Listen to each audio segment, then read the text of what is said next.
말씀의 제목은 좋은 환경에서도 성인 아이가 나올 수 있다, 그런 제목인데요.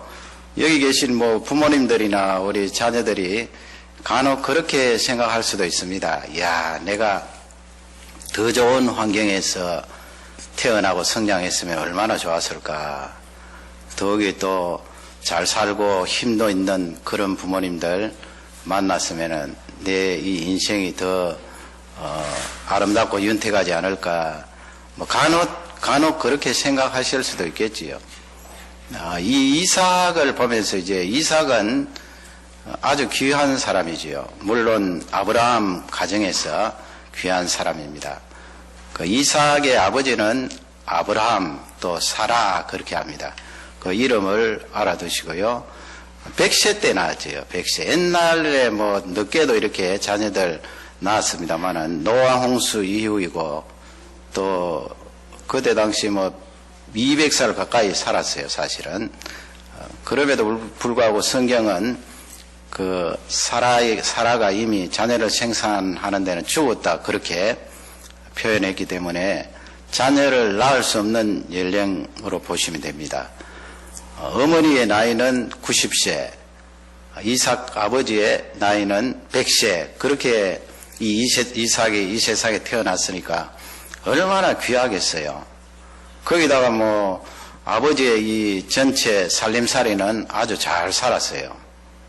거기에 창세기 14장 보면은 군사들도 약 300명 이상 키울 정도 되니까 대식구 아닙니까? 종들도 있고 군사들도 있고 또 양치는데 사람들이 필요하고 그 사람들 밥 해주려고 그러면은 또 밥하는 여자들도 있을 것이고, 그러니 대가족이에요.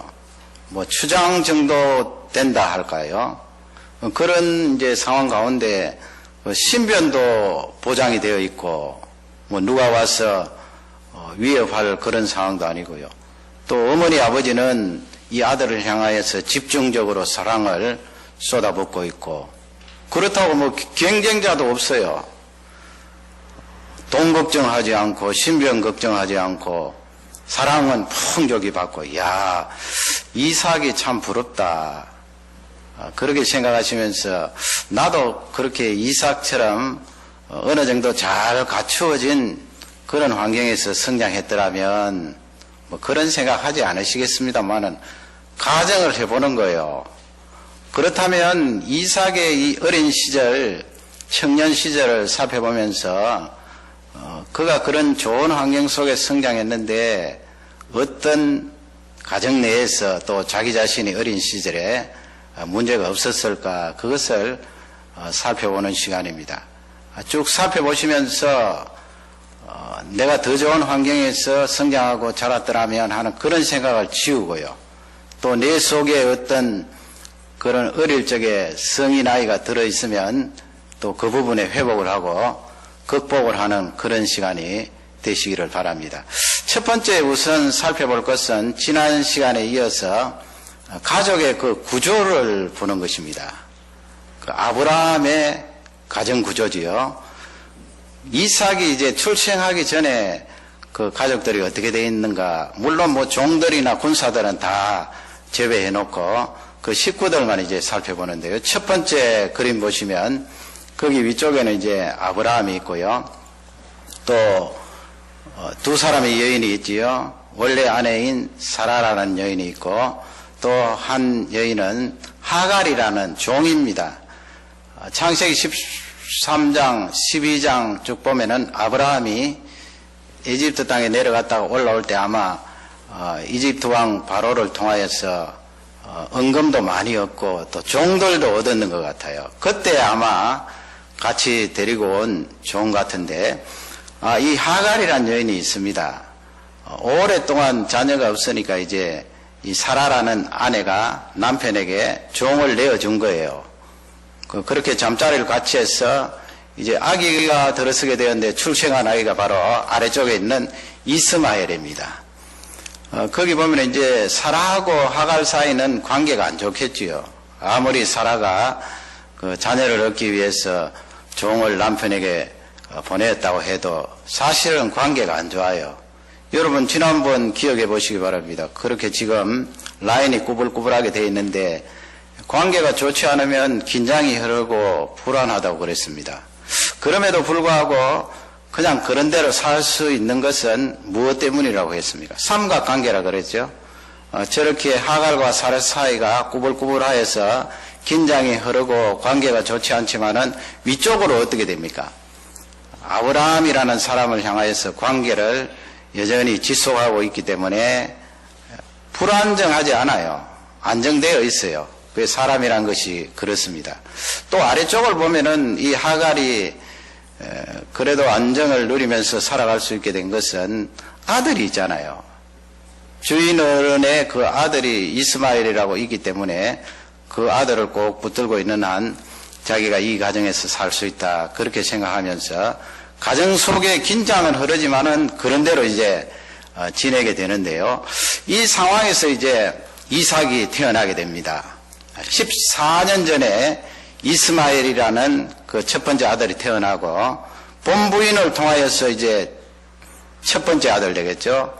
본부인을 통한 첫 번째 아들 이삭은 14년 후에 태어나게 되는데 그렇게 아기 하나가 더 태어나면은 가정 안에 있는 구조가 어떻게 되겠어요?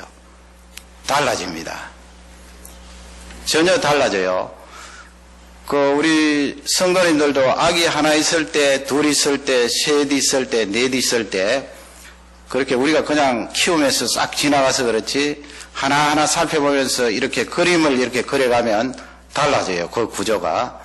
그러면 이제 이삭이 태어난 이후에 아브라함의 가족 구조를 이제 살펴보기 위하여서 창세기 21장으로 넘어가야 됩니다. 창세기 21장은 이삭이 태어난 이후에요.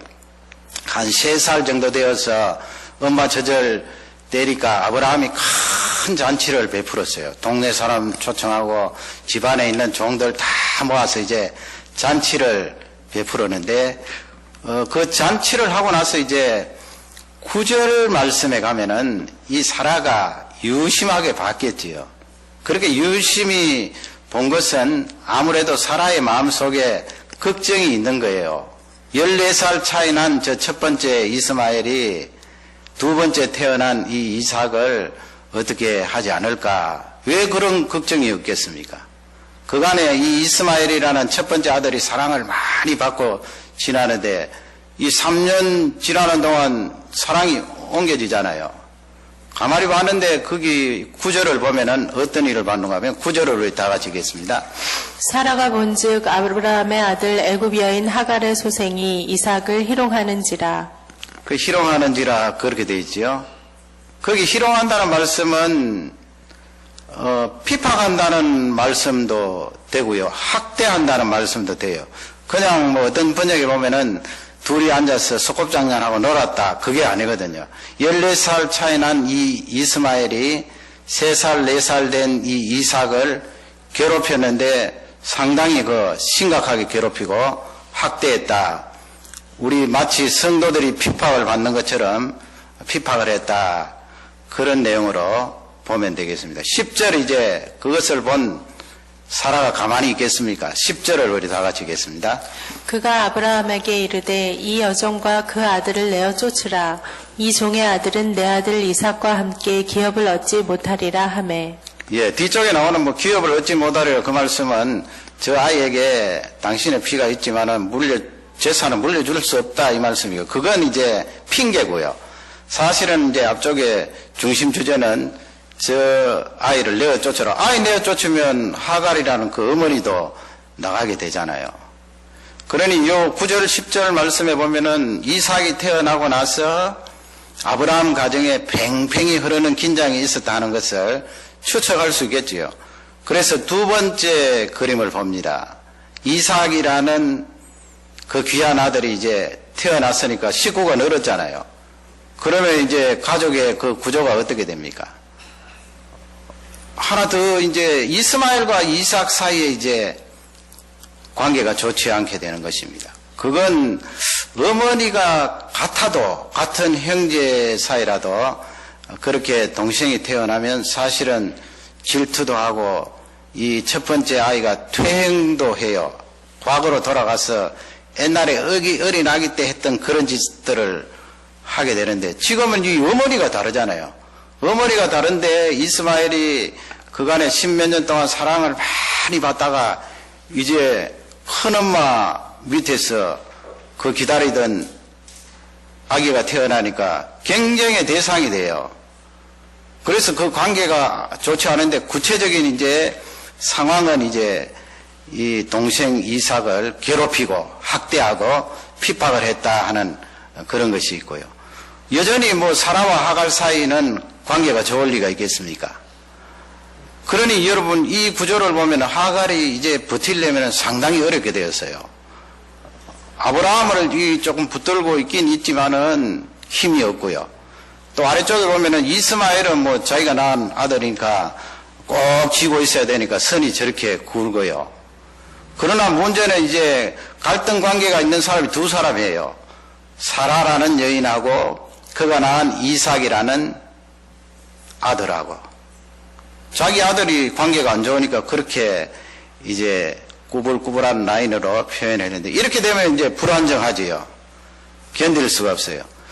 그러나 뭐 아브라함이 그래도 자기 몸에서 태어난 이스마엘이기 때문에 그렇게 내치기는 곤란하고 하니까 이 사라의 그 말을 듣고 많이 고심을 했는데, 하나님께서 어떻게 하셨습니까? 내어보내라고 그랬어요. 물론 하나님께서 그렇게 매정하게 말씀하실 때는 이스마엘도 이제 나갈 때 하나님이 그를 책임져 주시고 그가 역시 또 큰 민족을 이루겠다 그렇게 말씀하시고 보호해 주시고, 그 이스마엘이 나중에 이집트 여인하고 결혼을 해서 오늘날 아랍 전체는 아닙니다만은 아랍을 여러분 이루게 된 것입니다. 이런 내용을 보면서 이제 여러분 한번 생각해 보세요. 이제 나갈 사람 나가고 가정의 갈등 구조가 사라졌잖아요. 얼마나 좋아요. 이야, 저 눈에 가시 같은 저 하갈, 사라가 그랬을 거 아니에요. 뭐 이삭은 어리니까 별로 그런 부분에 생각은 없었겠지만, 저 가시 같은 존재 하갈과 이스마엘, 그것도 하나님의 명령을 받아서 내보냈으니까 이제 누구만 남았어요? 아브라함과 사라와 그 다음에 이삭 세 사람만 달랑 남았잖아요. 그래서 하나님께서 그런 아브라함의 가정을 자세히 아시고 말씀을 하셨던 거예요. 그게 바로 창세기 22장 2절 앞부분에 나오는데요. 2절 앞부분만 다 같이 한번 읽겠습니다. 여호와께서 가라사대 내 아들 내 사랑하는 독자 이삭을 데리고. 거기 지금 하나님께서 아브라함에게 뭐 그때는 직접 음성으로 하나님이 들려주셨으니까요. 그럼 몇 번 말합니까? 내 아들, 내 사랑하는 독자 이삭, 4번이나 말하고 있어요. 그 하나님께서 공연히 4번이나 반복하실 리가 없지요. 너의 아들, 너의 독자, 너의 사랑하는 너의 이삭. 그러니 이 아브라함이나 아내 사라나 백세에 얻은 그 아들을 얼마나 사랑하고 아꼈다 하는 것을 알 수가 있습니다. 야, 이런 환경에서 그 아이가 자라나면 얼마나 건강하고 아름답게 자라날까. 나도 그런 환경 속에 들어가서 한번 성장했으면 좋겠다. 문제가 없을까요?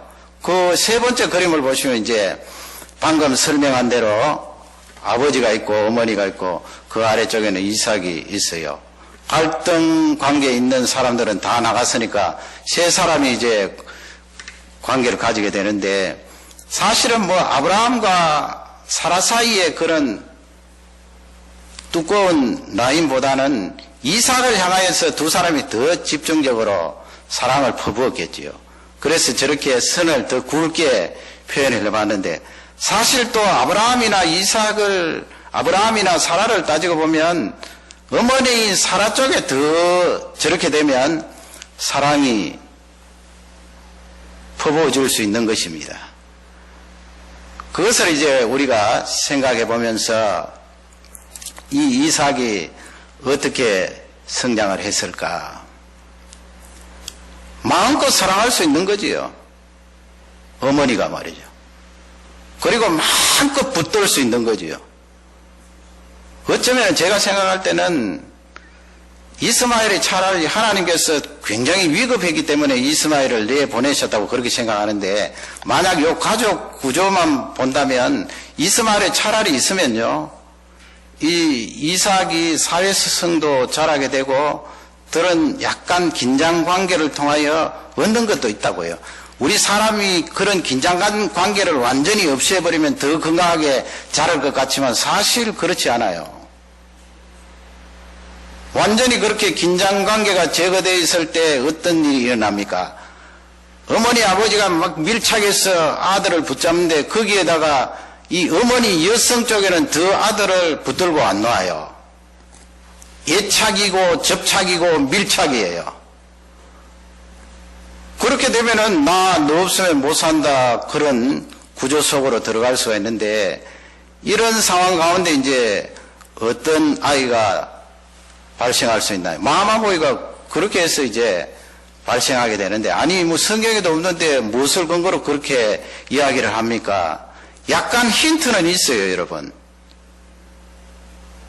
이삭이 그렇게 좋은 환경에서 지나치게 어머니와 밀착되고 어머니의 예착 속에 살아가니까 왕으로 대우할 것 아니에요, 아들이. 왕으로 대우하면 항상 제일 첫 번째예요. 첫 번째. 우리 가정에서 첫 번째 이삭, 가장 먼저 이삭, 가장 최고로 이삭. 그렇게 되니까 이 아이가 서서히 이제 조금씩 망가지는 거예요, 사실은. 그 사람이란 게 그렇잖아요. 특히 어릴 적에 그렇게 첫 번째 하다가 보면은 자기가 항상 첫 번째 와야 되는 것으로 그렇게 습관이 되어버리는데, 거기다가 이제 혼자 달랑 남았으니까 책임감이 그에게 주어져요. 왜 책임감이 주어집니까? 이삭 혼자 달랑 있으니까 부모님들이 기대를 할 것 아니에요.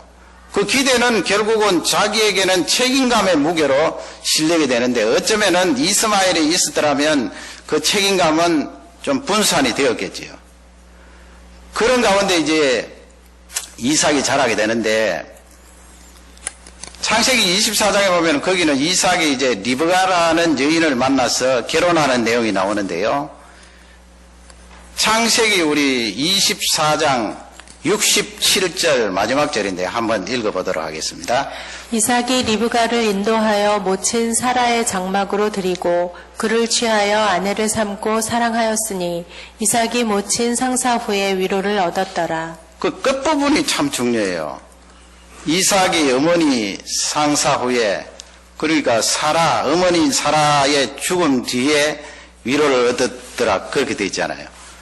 그러면 지금 이삭의 나이가 얼마일까요? 리브가를 맞이해서 결혼하는 이삭의 나이는 40살이에요. 40살. 상당히 늦게 결혼했죠. 그러면 어머니인 사라가 세상을 떠난 나이는 얼마일까요? 127세. 90세 이 이삭을 낳았으니까 이삭의 나이를 계산해 볼 수 있잖아요. 몇 세예요? 37세. 이삭이 37세 때 어머니가 세상을 떠나고 지금 결혼을 하는 이 시점 40세까지는 몇 년 차이가 있습니까? 3년 동안. 그러니까 이삭이 거기 어머니의 장막 안으로 리브가를 영접했다 그랬잖아요. 3년이 지나도록 어머니의 장막을 그대로 둔 거예요. 그때 당시만 해도 잘 사는 족장들은 지금 우리 각 사람마다 가정에 사람마다 방이 있듯이 텐트가 따로 있다고요. 텐트도 뭐 우리 캠핑하는 텐트가 아니고 상당히 좋은 텐트예요. 고급스러운 텐트. 그 어머니가 세상을 떠나시고 3년이 지났는데도 어머니 텐트를 그대로 보관해 놓고 그 다음에 아내를 맞이하면서 위로를 얻었더라 그랬잖아요. 위로. 그러니까 그 이삭이 그간에 어머니 세상 떠나고 나서 상당히 마음속에 슬퍼하고 그 어머니를 그리워했다 하는 것을 알 수가 있습니다. 3년입니다. 3년. 대개 구약 성경에 이제 어떤 가까운 사람이 세상을 떠나면 30일 동안 슬퍼해요. 하나님께서 우리 사람들을 잘 아셨죠. 30일이에요. 우리 옛날에 우리 한국에는 3년이에요. 3년. 지금 이삭하고 비슷한데 여러분 3년 동안 부모님이나 가까운 사람 세상 떠났을 때 무덤 옆에 거기서 지내면서 있으면 이 사회생활을 어떻게 합니까? 성경은 하나님은 정확하게 그것을 보시고 한 30일 또 조금 더 슬프면은 50일 그렇게 줬는데 이삭은 3년 동안 이렇게 어머님 세상 떠난 것에 대해서 위로를 얻지 못하고 슬퍼했다는 것을 알 수가 있어요. 그림을 한번 보세요.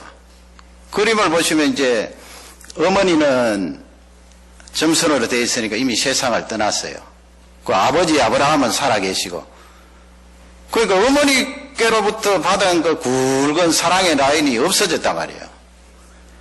아브라함 아버지로부터 내려오는 사랑은 계속 있고요. 그러니 이 이삭이 아버지의 사랑만으로는 양이 차지 않는 거예요. 그런 상황에서 이제 아내를 영접하게 되었는데, 우리 24장 63절을 다 같이 읽겠습니다.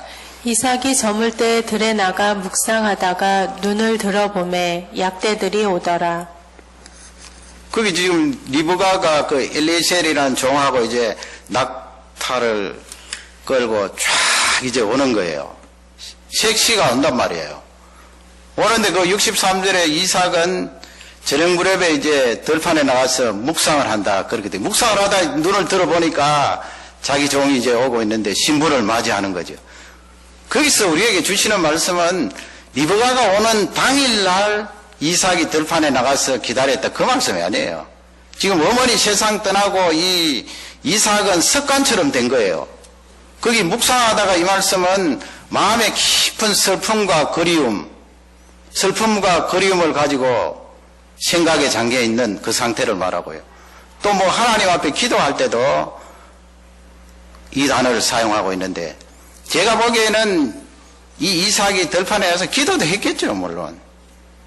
기도도 했겠지만 거기서 우리에게 가르쳐 주시는 중요한 내용은 들판에 나와서 어머니를 그리워하고 슬퍼한 거예요. 그것을 성경은 우리에게 알려주고 있습니다. 그렇게 3년 동안 어머니를 그리워하고 슬퍼했는데 그럴 수 있지 않느냐? 그러나 여러분 나이를 보세요. 37세예요. 37세의 나이인 그 장정이 3년 동안 어머니 세상 떠난 것을 그리워하고 아직 슬퍼하고 있으면 이 세상을 어떻게 살아가겠습니까? 그러니 다시 뒤쪽으로 거슬러 올라가면 이 어머니 사라가 이삭을 많이 붙들고 있고 애착을 가지고 밀착해 있었다 하는 것을 알 수가 있고, 이삭은 어머니를 향하여서 많이 의지하고 그분이 세상을 떠나니까 하늘이 무너진 것처럼 오랜 기간 동안 그렇게 슬퍼했다 하는 것을 알 수가 있는데요.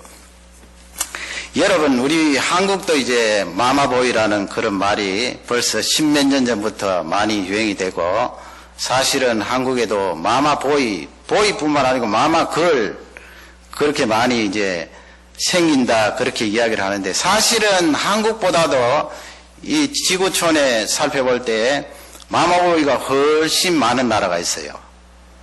그 나라가 어느 나라일까요? 그 일본의 어떤 작가가 로마인 이야기라는 그 시리즈로 여러 권 지은 책이 있는데, 거기 보면은 로마 남자들에 대해서는 상당히 호평을 했는데, 그러나 요즘 이 마마보이에 대해서 살펴보면은 로마 사람들은 그렇게 강한 것 같지 않아요. 이탈리아 사람들, 그 사람들 로마의 후손들 아니에요. 피는 많이 섞였겠지만 옛날에 그렇게 강대한 나라, 강한 로마 나라에서 그 후손들이 마마보이가 돼요. 거기도 뭐 이혼율이 상당히 높아서 몇 년 전 통계입니다만은 많은 사람들이 이혼을 하는데, 10쌍이 이제 이혼을 하면 그 이혼의 이유가 있을 거 아니에요. 뭐 성격이 맞지 않다, 뭐 구타를 하는 뭐 각가지 있겠지만은 그 가운데 이제 하나가 무엇인가 하면 남편이 마마보이라는 거예요. 그 비율이 얼마인가 하면 10쌍 이혼하면 3쌍은 그것 때문에 그런 거예요. 법정에 그 사유를 올려야 되잖아요. 나는 저 남편하고 못 살겠다. 그 이유는 저 남편이 엄마를 너무 의지하고 매달리는 마마보이다. 그래서 결혼 생활을 할 수 없다는 거예요. 10쌍 가운데 3쌍이니까 굉장해요. 그 가운데 이제 어떤 사람이 신랑은 39살이고 신부는 36살인데 로마 시티에서 결혼식을 하고 파리로 이제 허니문을 떠나게 되는데, 허니문 떠나면 두 사람이 가야 되잖아요. 그런데 이 신랑이 혼자 계시는 어머니 놔둘 수 없다 해서 둘이 쑥덕쑥덕해서 미리 티켓팅을 하고 이제 신부가 신랑하고 공항에 갔다 오면 거기 시어머니가 있는 거예요. 그 두 사람이 꾸민 거죠. 그래서 이 어머니가 신혼여행 가는데 두 부부를 따라가서 호텔에서 같이 지내고 어떻게 살겠습니까? 그래서 이혼을 한 뭐 극단적인 그런 예입니다만은 그 이탈리아에 있는 학자들이 이제 분석을 했는데 왜 그렇게 마마보이가 많은가? 이 어머니들이 그 이탈리아가 어쩌면 우리 한국보다도 더 가족에 대한 애착이 강한가 봅니다. 어머니가 이 아들을 놓지 않는다는 거예요. 그 어떤 경우는 이제 그 사람들이 연구를 해보니까 어머니가 이제까지 이 자식을 키웠는데 내가 보상을 받아야 되겠다 해서 이 신혼집에 같이 산대요. 같이 살면서 이제 그냥 살면은 눈치 보이니까 밥도 해주고 아이가 태어나면 아이도 돌봐주고 그렇게 하는데 처음에는 이제 그렇게 싹 들어갔다가 나중에는 이제 며느리를 슬슬슬슬 밀어낸다는 거예요. 밀어내고 자기가 경제권도 잡고 아들하고 밀착을 해서 거기에 뿌리를 내리고 있으니 가정이 어떻게 되겠어요? 이탈리아의 어떤 장관은 그 장관도 30살까지 마마보이였는데 독립을 하고 이제 그 마마보이 치유를 받았는데 이분이 이제 자기가 마마보이로 지내봤으니까 그 경험이 풍부할 거 아니에요. 그래서 법을 추진을 하는데 무슨 법을 추진을 하는가 하면 마마보이 건절하는 법. 이게 여러분 이탈리아만 있는 그런 현상이 아닙니다. 우리 자녀들이 점점 나약해져요. 한국도 있고 여기도 있어요. 그리고 수천 년 전에 아브라함의 가정도 있었어요. 어머니가 세상 떠나는데 물론 여러분 부모님 세상 떠나실 때 슬퍼하지 말라는 말씀이 아니지요. 그러나 하나님 믿는 사람이 부모님 세상 떠났는데 3년 동안 그렇게 슬퍼하면서 들판에 나가서 어머니 떠난 거 생각하며 공중만 바라보고 있으면 어떻게 이 세상을 살겠어요? 좋은 환경과 자녀들에게 쏟아붓는 사랑으로만 해결되지 않는다는 것을 우리에게 잘 알려주는 귀한 말씀입니다. 두 번째 이 이삭의 어린 시절을 살펴볼 것은 죽음에 대한 스트레스예요. 죽음에 대한 스트레스. 2절에 이제 하나님께서 그 사랑에 푹 빠져있는 아브라함을 불렀어요. 우리 하나님께서 뭐 그렇게 사랑에 빠져있는 아브라함을 불러서 명령을 내리시는데 시기하고 질투해서 그랬다. 그런 건 아니에요. 그런 관점으로 여러분 보시지 마세요. 창세기 22장이 우리를 구원해 주시는데 얼마나 중요한 장인데요. 그래서 우리 2절 말씀을 다 같이 읽도록 하겠습니다. 여호와께서 가라사대 내 아들 내 사랑하는 독자 이삭을 데리고 모리아 땅으로 가서 내가 내게 지시하는 한 산 거기서 그를 번제로 드리라. 아멘.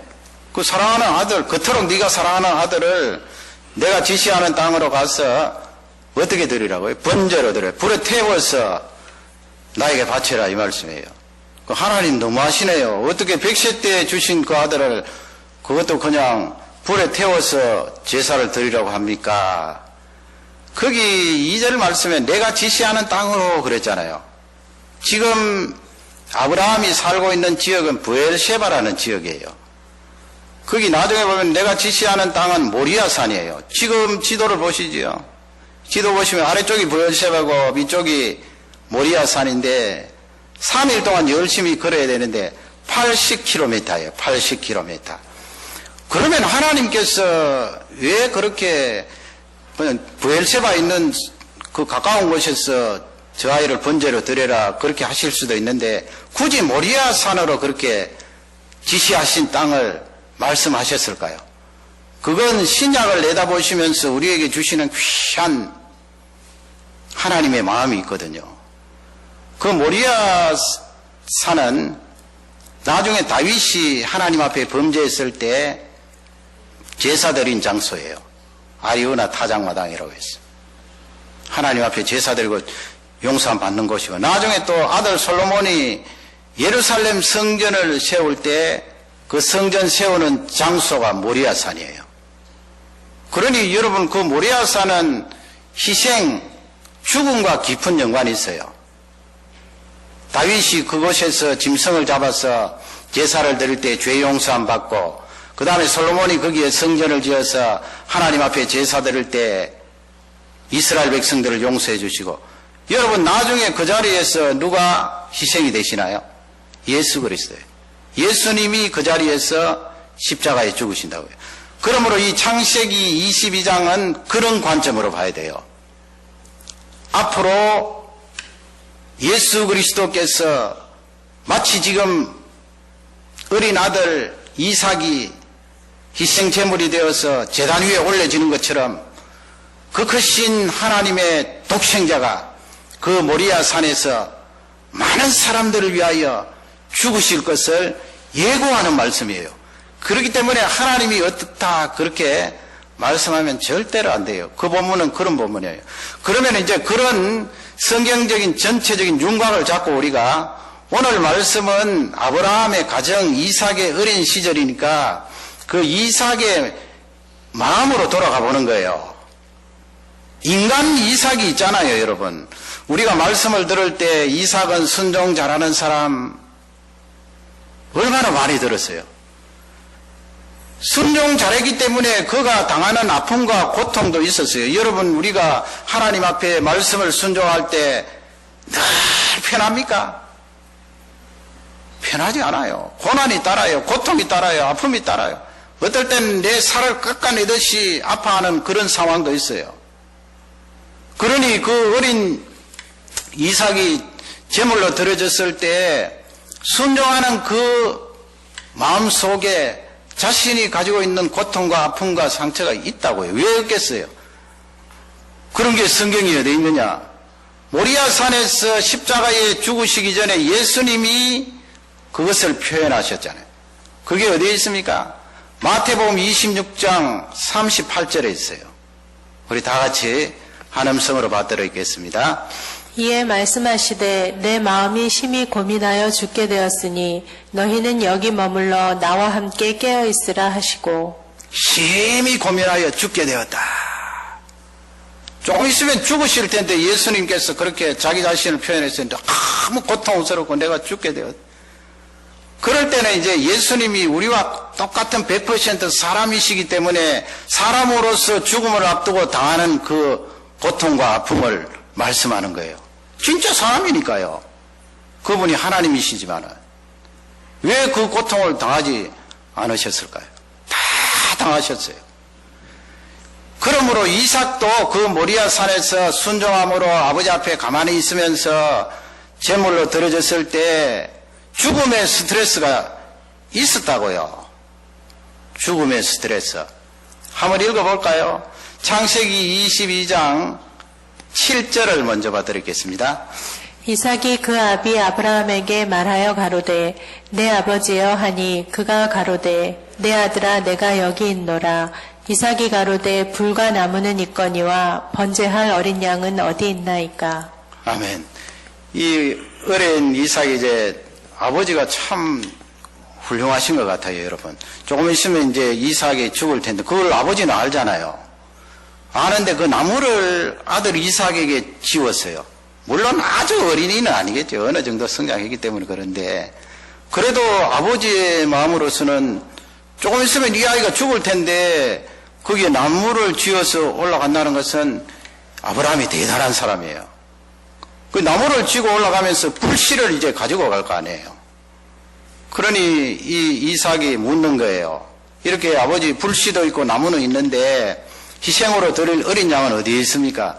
그러니까 이 이삭이 번제에 대해서 알고 있었다는 거예요. 하나님 앞에 제사 드릴 때 짐승을 잡아서 태워서 드리는 그 제사가 어떤 것인지 알고 있었으니까 그렇게 묻거든요. 그럴 때 이제 아브라함이 차분하게 이제 마음은 너무너무 아프지만은 8절 말씀에 대답을 하죠. 8절을 다 같이 읽겠습니다.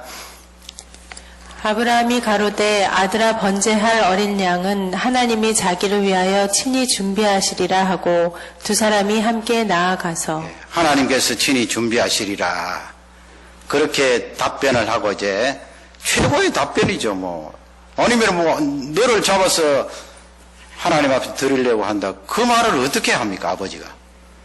이제 산으로 이제 올라가서 정상 부근에 이르렀을 때에 9절 말씀 아브라함이 어떻게 해요? 9절을 우리 다 같이 읽겠습니다. 하나님이 그에게 지시하신 곳에 이른지라 이에 아브라함이 그곳에 단을 쌓고 나무를 버려놓고 그 아들 이삭을 결박하여 단 나무 아래 위에 놓고. 아멘. 단을 쌓을 거 아니에요. 그 시간이 상당히 많이 걸려요. 단을 쌓고 그 다음에 그 위에 나무를 착착 놓고 그 다음 아들을 묶을 거 아니에요. 묶어야 그 위에 올려놓지요. 그림 보시나요? 화가가 그린 그림인데 묶어야 올려놓잖아요. 그러니 상당히 이 시간이 흐르고 있는데 그럴 때 이제 점점 이 이삭이 그 재물이 양이 아니고 바로 나로구나. 그래서 죽음의 스트레스를 받지 않을 수가 없어요. 실제 불도 있고 제단도 있고 나무도 있고 자기가 그 위에 이제 올라가게 되었으니까요. 그 다음에 이제 아주 극에 달하는 것입니다. 10절을 우리 다 같이 읽겠습니다. 손을 내밀어 칼을 잡고 그 아들을 잡으려 하더니. 이제 진짜 아브라함이 칼을 잡고 아들을 잡으려고 하는 거예요. 요게 바로 죽음의 스트레스를 겪었다 그렇게 말하는데 조금 어려운 말로 하면 외상 후 스트레스예요. 외상이란 말은 우리가 이 몸에 어떤 상처가 난다든지 아니면은 크게 다치면 그 외상이잖아요. 외상. 뼈가 부러진다든지 아니면 살갗이 쭉 찢어져서 피가 막 흐른다든지 외상이에요. 그걸 이제 이 심리나 정신 쪽에 외상이라는 단어를 도입을 해서 지금 이삭도 외상이잖아요. 외상. 하나님께서 아브라함에게 말씀하셔서 아브라함이 제단을 쌓고 나무를 거기 올려놓고 이삭을 챙챙 묶어서 나무 위에 딱 올리더니만은 가지고 오신 그 칼을 가지고 번쩍 들어서 자기를 치려고 하는 이게 외상이에요. 외상. 아이고 나 이제 죽었구나. 거기서 찾아오는 스트레스가 있는데 우리가 보통 이 세상에 살다가 깜짝 놀라는 거 있죠. 그런 걸 말하는 거 아니에요. 대개 죽음과 연관된 내 생명과 연관된 어떤 것이 있습니까? 지진이 있고 길을 걸어가는데 갑자기 앞에서 쫙 땅이 갈라지면 어떻게 되겠어요? 그리고 한쪽 발은 땅속으로 들어가고 있는데 겨우 흔들리는 그 바닥을 부여잡고 올라왔다. 그러면은 곧 죽었을 텐데 살아난 거예요. 내가 살아났다고 그것이 다 해결된 것이 아니고 그렇게 죽음의 위기에 직면하면 그 외상 때문에 마음속에 오는 스트레스가 있다고요. 그래서 잠을 잘 때도 무슨 우르르 하는 소리 나면은 깜짝 놀랐으려고 땀을 뻘뻘 흘리고 그것이 어떤 사람은 짧은 기간에 어떤 사람은 긴 기간에 어떤 사람은 일생을 가는 사람이 있어요. 여러분 저번에 10몇 년 전에 그 월드 트레이드 센터 와장창 무너질 때 얼마나 어마어마해요. 동영상으로 봐도 그 먼지가 팍 퍼지는데 그 현장에 있었던 사람은 어떡할까요? 있었는데 뭐 죽었던 사람들은 이미 끝난 것이고요. 거기서 이제 살아난 사람들은 그런 외상 후 스트레스가 있어요. 그런 스트레스 때문에 일생을 고생하고 또 어느 정도 치료의 기간이 필요한 것입니다. 전쟁도 마찬가지고요. 군인들이 뭐 전쟁에 나가면은 다 그냥 용기를 내어서 총을 쏘나요. 총이 팽팽 총알이 날아오는데 누가 거기서 담대한 마음으로 총을 쏠 수가 있나요? 자기가 지금 잘못하면 죽는데요. 그러나 옆에 사람이 동료가 죽는 것 보면 그때는 이제 눈이 바뀌어서 총을 쏘기 시작한다고 합니다. 그렇게 죽음과 자기 자신의 죽음도 어떻게 될지 모르는 상황에서 이제 전쟁을 마치고 살아나게 되면 이 외상 후 스트레스가 있어요. 그것 때문에 알코올 중독자도 나오고 마약 중독자도 나오고 일생을 고통 속에 사는 사람들이 있다고요. 그러면 여러분 이삭을 보세요. 그 좋은 환경 속에서 부유한 환경 속에서 어머니의 아버지의 사랑을 집중적으로 받았던 그 이삭이 이런 일이 일어나리라고 상상도 했나요? 그러나 이런 일이 일어났어요. 아버지가 미쳤습니까? 미칠 것도 아니에요. 하나님의 말씀을 받아서 정확하게 순종하는 아버지예요. 그러나 이삭 쪽에 봤을 때는 아버지 참 이해가 되지 않습니다. 나를 제물로 드리다니요, 나를 묵다니요, 나를 양으로 취급하다니요. 그러니 외상 후 스트레스가 있다고요. 야, 내가 좋은 환경에 좀 성장했더라면 그 생각은 아예 접는 것이 좋아요. 좋은 환경이든 좋지 않은 환경이든 다 이런 일이 일어날 수가 있어요. 아브라함 가족은 신앙이 좀 좋았습니까? 믿음이 없었습니까? 신앙 좋은 그 가정도 마마보이 정세가 있고 이런 외상 후 죽음의 스트레스에 노출이 되어요. 우리 인생이 그래요, 여러분. 여러분 이 자리에서 과거를 생각하시면서 생각하기도 싫은 그런 외상 후 스트레스가 있는 분이 있습니까? 많지는 않으시겠죠. 또 작은 것이지만은 생명에 연관된 것은 아니었지만은 내가 기억하면은 기억하기 싫고 힘드는 그런 스트레스가 있습니까? 오늘 이 이삭을 통하여서 다시 한번 내 내면을 들여다보시면서 그런 부분에 성령께서 치료하실 때 회복되고 치료함을 받는 능력의 종들이 되시기를 주님의 이름으로 축원합니다. 그러면 하나님께서 이제 우리에게 그 치유의 음성을 들려주세요. 그 세 번째가 무엇인가 하면 나의 참 아버지는 하나님이라는 거예요. 하나님이시다. 이게 돼야 돼요. 나의 진짜 아버지는 하나님이시다. 우리가 성인 나이 할 때 어린 시절에 가정에서 내가 영향을 받은 것 중에 좋지 않은 것이라고 그랬잖아요.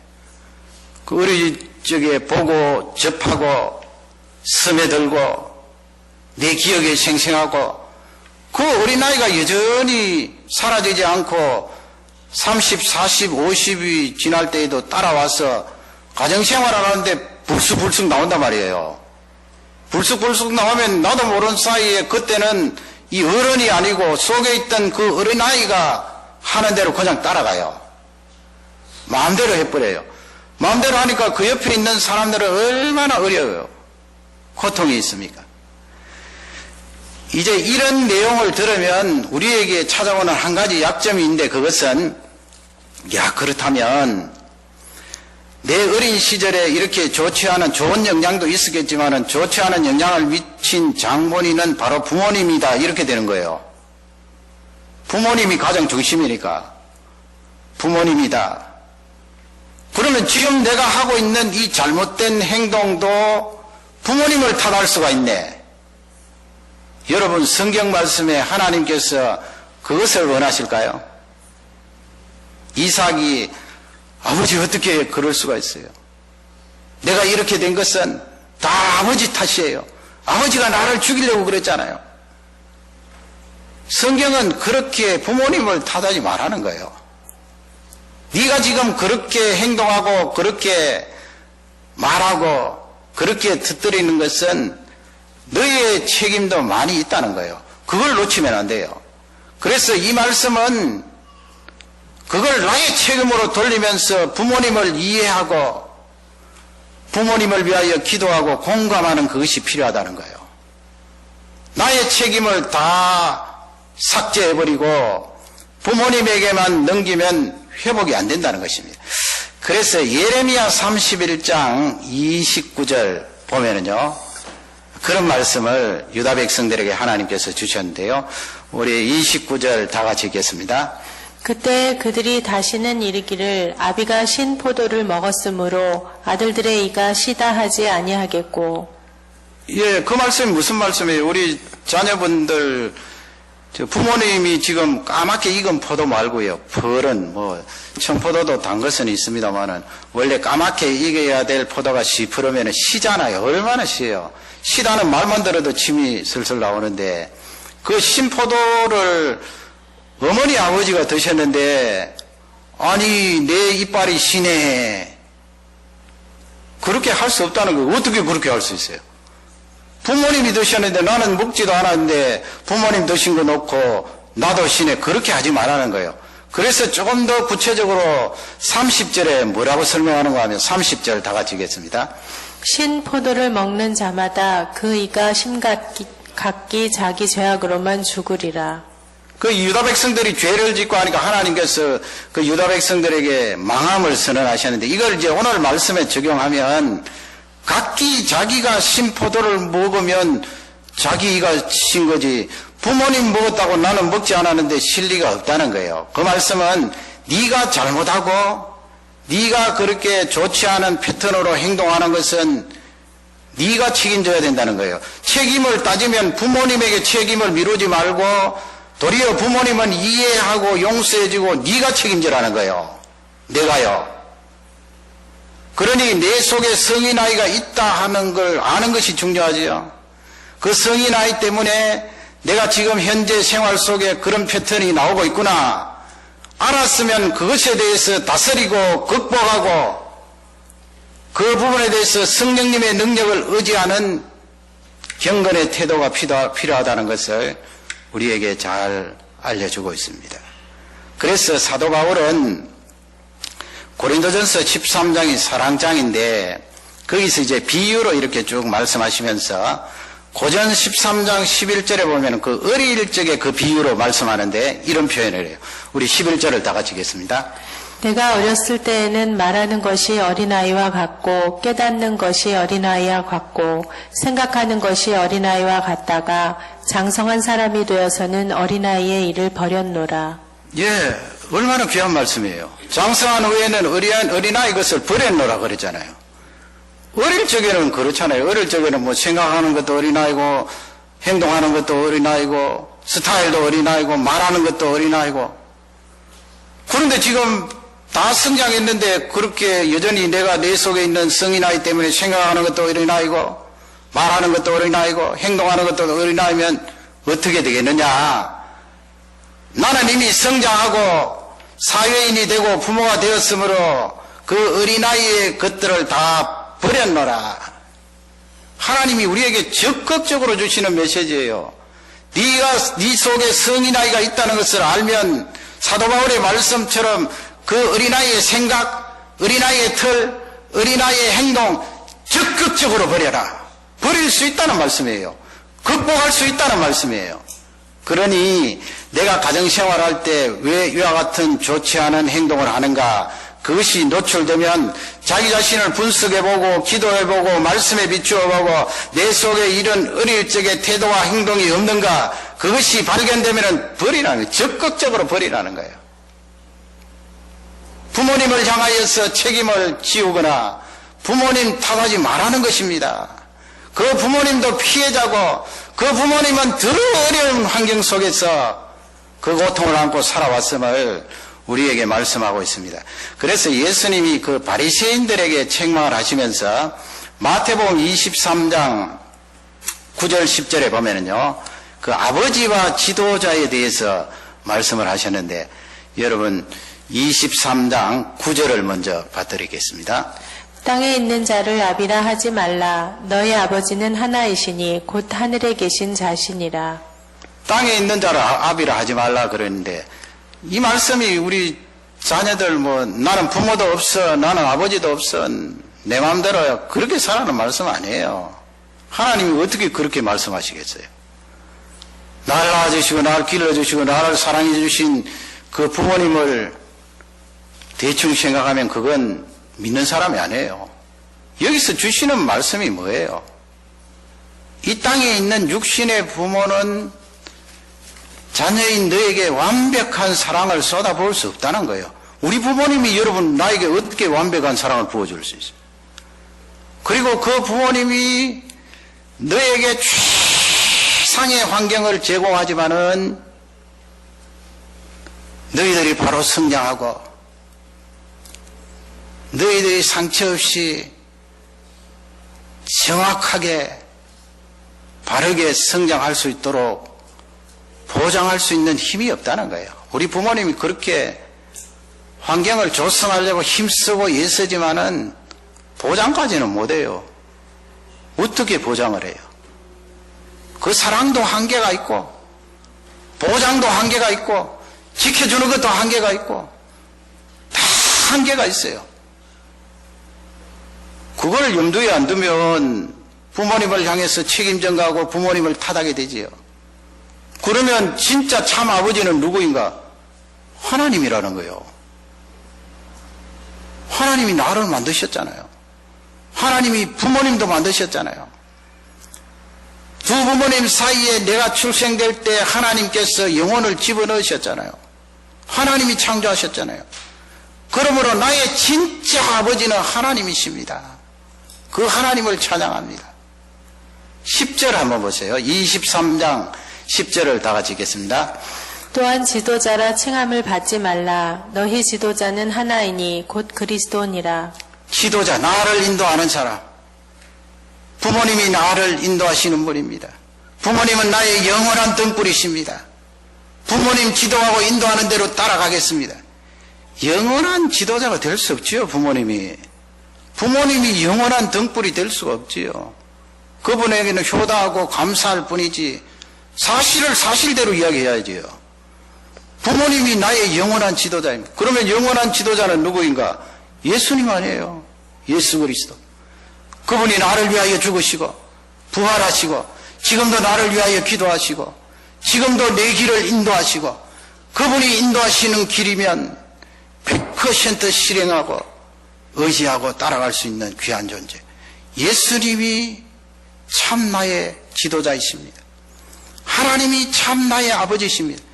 이렇게 고백하면 용서가 되겠지요. 여러분, 이삭도 그런 고백이 들어가지 않았을까요? 그래서 많이 치유가 되었겠지요. 아버지 칼 들고 죽이려고 덤벼드는 거 생각하면 어떻게 견디겠어요? 하나님 아버지가 나의 참 아버지십니다.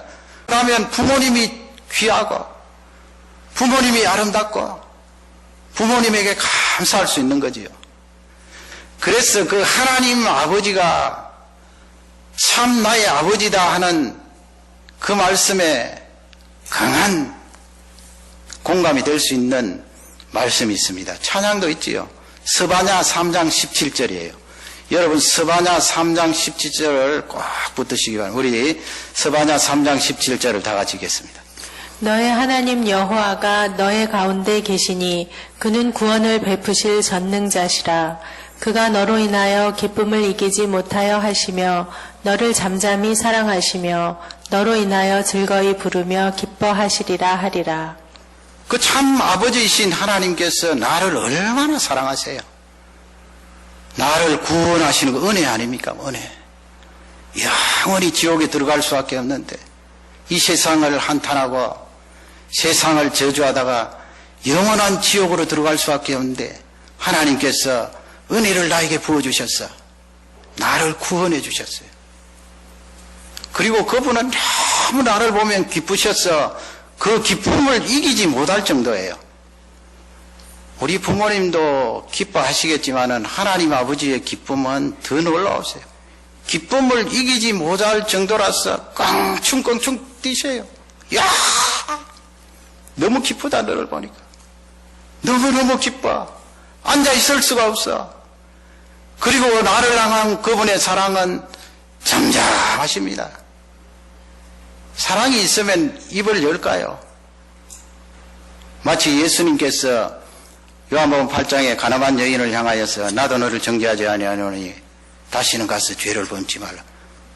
그 죄에 대해서 거론하지 않으셨어요. 나도 너를 향하여 입을 열지 않겠다. 잠잠하겠다. 죄가 있음에도 불구하고 그 죄를 덮어주시고 용서해 주시고 잠잠하신 그 하나님 아버지의 사랑. 마지막은 뭡니까? 즐거이 부르며 즐거이 기뻐하며 노래한다고 그랬습니다. 우리 부모님들 가운데 아이가 너무 감사하고 기뻐서 노래하는 사람 얼마나 될까요? 물론 뭐 자장가는 불러주겠는데 이건 자장가하고 달라요. 내 존재 자체를 놓고 하나님께서 너무 즐거이 노래를 부르고 계시는 거예요. 참 하나님이니까, 참 아버지니까. 그 참 아버지께서 나에게 다가오셔서 내가 좋은 환경에 자랐던, 부유한 환경에 자랐던, 지독하게 역기능적인 가정에서 자랐던 그 참 아버지께서 나를 쓰다듬어 주시며 나를 기뻐하시며 찬양하는 것입니다. 여러분, 우리 가운데 혹시 어릴 적에 부모님 먼저 세상 떠나신 분이 있습니까? 나는 일생 어릴 적부터 부모님의 사랑을 받지 못했어. 일찍 세상 떠났어. 또 어떤 사람은 부모님이 살아계시지만 알코올로, 가장 좋지 않은 행동으로 나에게 성인 나이에 그런 영향을 주었어. 불편해 하시는 분 계십니까? 그러나 중요한 것은 그런 좋은 환경이든 부유한 환경이든 참 아버지는 하나님이시라는 것입니다. 그분이 나를 향하여서 그토록 기뻐하시고 그토록 사랑하시고 나를 향하여 노래를 부르시는 그 사랑의 하나님, 그 사랑의 하나님이 계시기에 이 세상은 살만한 거고요. 그 사랑의 하나님의 사랑을 받은 나는 내 옆에 있는 사람을 사랑할 수가 있고요. 부모님도 용서할 수 있고 더 사랑할 수 있고 자녀도 사랑할 수 있고 더 아낄 수가 있고 기도할 수가 있는 것입니다. 그 아버지이신 하나님을 바라보며 이 세상을 한탄으로 살지 않고 승리로 살아가는 능력의 종들이 되시기를 주님의 이름으로 축원합니다.